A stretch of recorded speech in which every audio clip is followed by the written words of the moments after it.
to episode number 4 of the Elisa Show. I am your host, Elisa Jankowski, a business administration student, yoga teacher, marathon runner, and currently finishing my plant-based nutrition degree. I'm here to help you to achieve a healthier, happier, and more sustainable life. I'm also the creator of the Elisa Show Instagram account, where I post delicious and nutritious plant-based recipes. If you haven't checked it out, please do so. That's at Elisa Show on Instagram. I hope you all had a wonderful week of good vibes, and I'm so grateful that you're tuning in with me today. So let's get started. Today I'll be talking about positivity and how to create a positive mindset. When I moved out of my mom's house, I noticed that my mindset changed so much because I wasn't surrounded by my family all the time and I was able to focus on what I actually want to do, and I saw more friends and everything just changed for me. And I thought I just want to share that with you and give you some ideas and strategies how to change your mindset. First of all, what helped for me was social interaction. Social interaction was such an important thing for me, especially when I moved out. I wasn't alone at home, but I simply enjoy to be surrounded by friends and especially my running crew because I really loved the vibe and everyone was super positive and everyone was smiling. And talking about smiling actually improves your mood. And scientists have known for a long time that changing your body through actions such as smiling or sitting up straight and relaxing are followed by positive emotional responses. Let's dive a little bit deeper and see what they actually did. So, for example, a study from the late 1980s. Researchers didn't want to reveal that the study was about smiling or emotions. They feared that it could alter the results. So what did they do when they don't want to show everyone that they're actually talking or that they're researching about smiling and emotions? They improvised and they used a common tool that everyone uses every day. That's what I think. I think everyone, not everyone, but most of the people use it every day. A pencil. So what does a pencil does when it comes to emotions and smiling? So they had 3 groups. The first group held the pencil horizontally in their mouth between their teeth, which physically forced them to smile. Then we have the second group, and they held the pencil horizontally in their mouth using their lips, which didn't force a smile. And the third group simply held the pencil in their hands. And it's really interesting what happened. So the participants viewed different cartoons and rated them on how funny they were. The first group gave the cartoons much funnier ratings than the second group, and the third group fell somewhere in the middle of the 2 groups. What do you think? Do we smile because we feel happy, or are we feeling happy because we are smiling? Next up is the positive affirmation. Imagine you want to wake up really early because you know that you have an appointment, but you actually wake up late, you start to panic, and you feel like nothing good happens during the rest of the day. I had that a couple of times, but there are a couple of things you can do to make this day a good day again. Talking about good days, there are no good or bad days, it's all about your mindset. So, you start the day with negative emotions and you will see that you won't have this good day. So, what you can do, try to have a positive start in the day. Wake up when you want to wake up and don't press on the snooze button, because then you might sleep too long, panic, and you'll feel nothing good happen during the rest of the day. So what to do? Tell yourself, today will be a good day, and talk yourself into it. You will be surprised how good that actually works. And then during the day, try to focus on the good things. When you have an obstacle and you overcome this obstacle, really try to notice what's going on with me right now. What am I feeling right now? And not just what am I feeling right now, also what are the benefits that it gave me, that I overcame this obstacle. How do you feel after finishing, for example, your to-do list or the things on your to-do list? When I finish my to-do list, I always feel relieved. And for example, how to shift your mind. My first example would be you want to go to a new place and you want to take the train. But the train is running late. What could you do? Of course you could say, oh no, the train is running late. But what you could also say is, okay, the train is running late, so I actually have more time to finish this podcast episode or to keep reading my book. So try to set the intention differently. Do I see the negative side of it or do I see the positive side of it? I have another example for you. So imagine that you are on your way to the grocery store. You arrive and you know that you want to buy this specific thing. So you go in the grocery store and you notice, okay, it's not there. I just came here to buy this one thing. What can happen? Of course, you can talk yourself into it. But you can also say, I use this moment as a chance to try something new. So instead of buying this one specific thing, you change your mind and you say to yourself, I'm gonna try something new. It's okay that I couldn't buy this thing. Then you can also try to find humor in bad situations, because most of the time it can't get worse. And if it gets worse, try to shift your inner perspective to a more positive one. And try to experiment with your humor, even on these really bad days. Like I said, there are no bad days. You choose what's going on and what you're focusing on. Then another thing, people always say, or most of the people say, oh my God, I failed.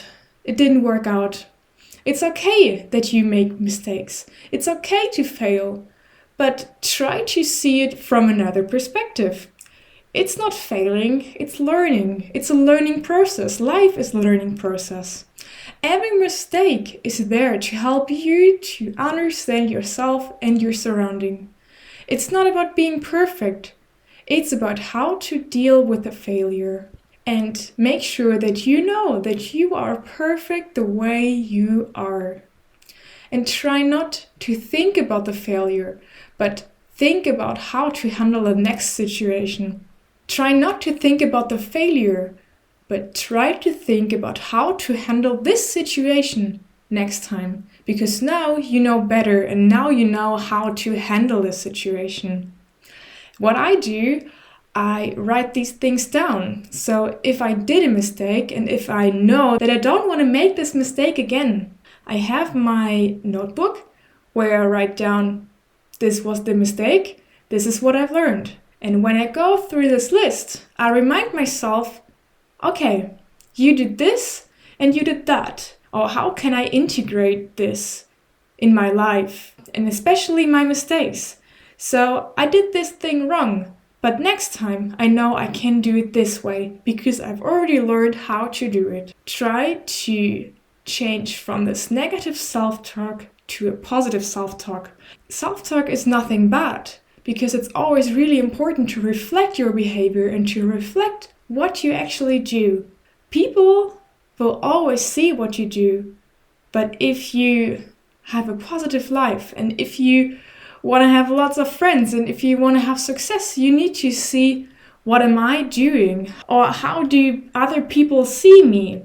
What am I doing? Negative thoughts are difficult to notice, but with self-awareness and reflection, it gets easier, and you will notice when or in which situation you have the tendency to get negative thoughts.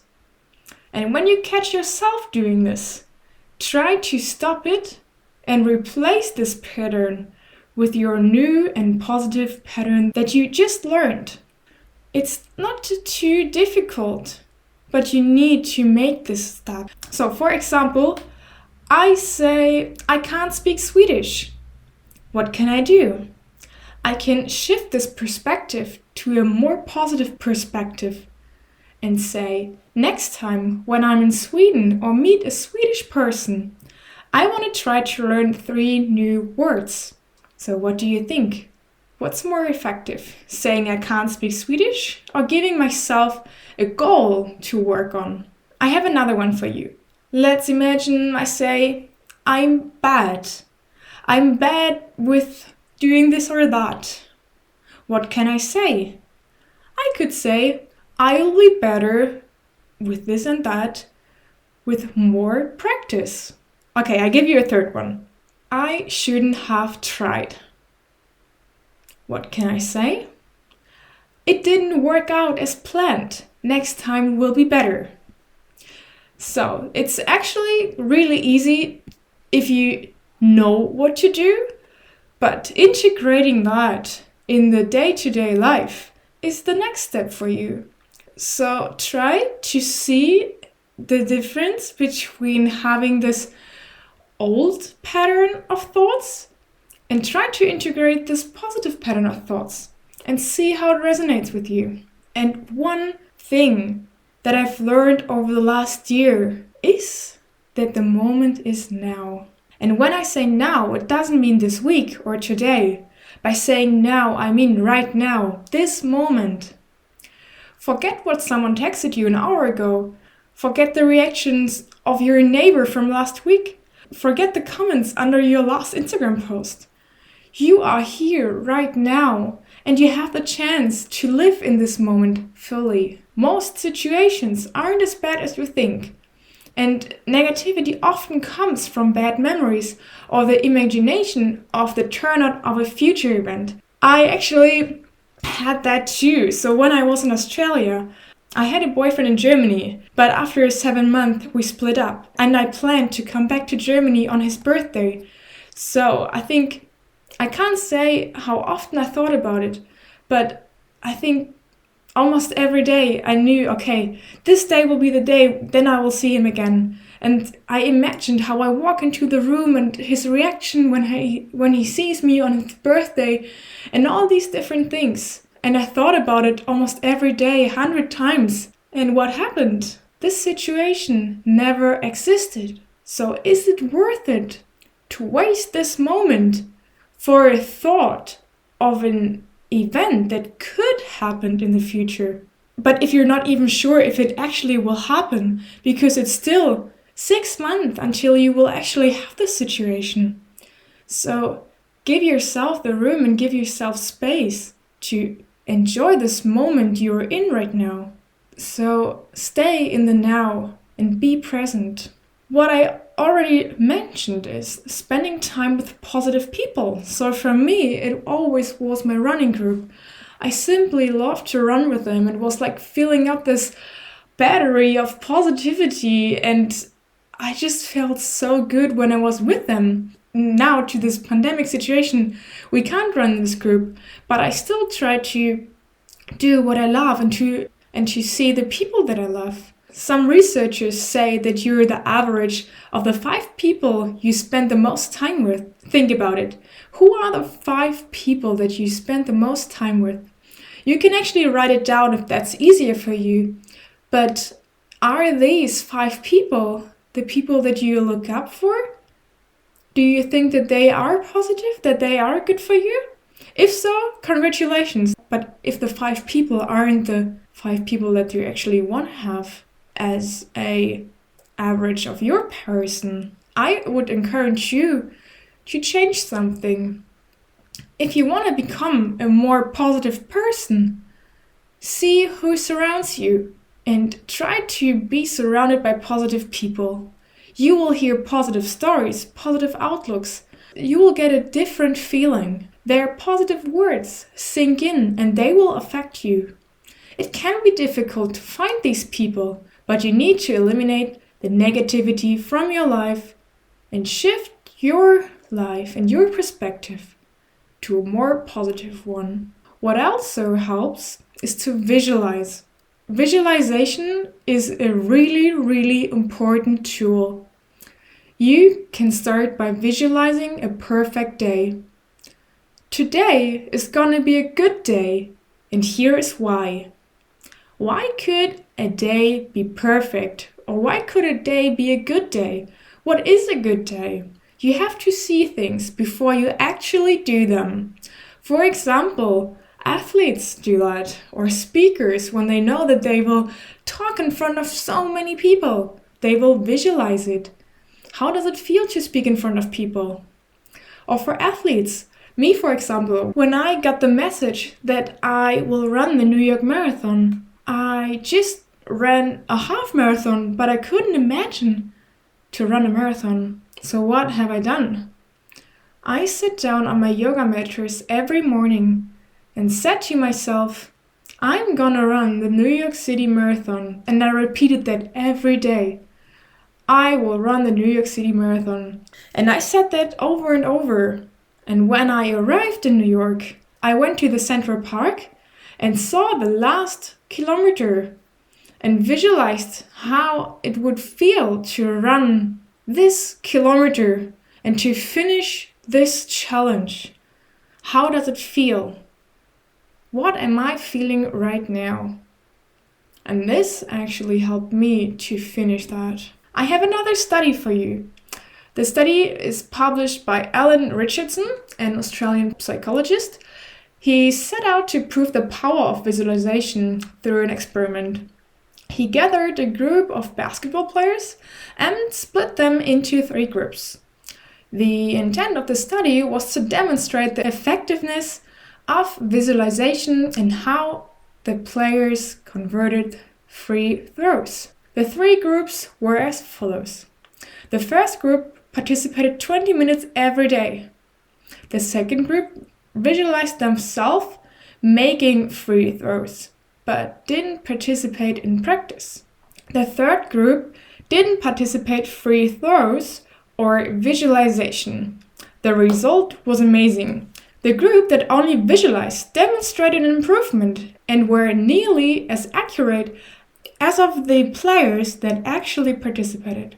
The third group, as can be expected, regressed. So, let's wrap this up by summarizing some of the key elements of today's episode. First of all, start to visualize. Like I said, it helped me so much to finish or to accomplish something I didn't expect myself to be able to do. Secondly, don't forget to smile. It's all about the little things, but you actually notice that when you go outside and you just smile.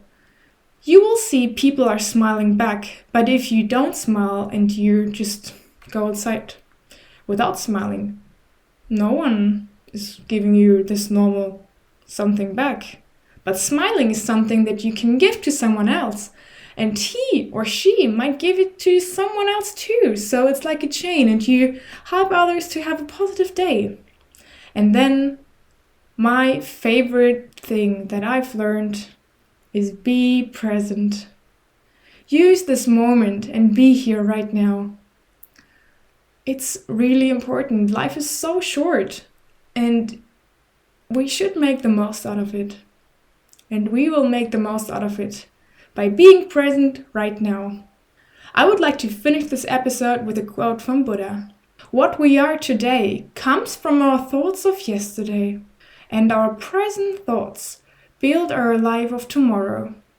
Our life is the creation of our mind. Thank you so much for tuning in with me today. Make sure to let me know how this episode resonated with you by tagging me under @ElisaLicious over on Instagram. That's where you can also send me a DM if you have any questions or suggestions. If you want to know more, make sure to head over to elisalicious.de. That's where you can find the show notes for each episode. And please make sure to pop over to iTunes and leave me a rating and review. I appreciate it so much. Big thank you to Tanja Notschaele for graphics and music by Temple Hayes. Have a wonderful rest of the day, and I'll see you next week.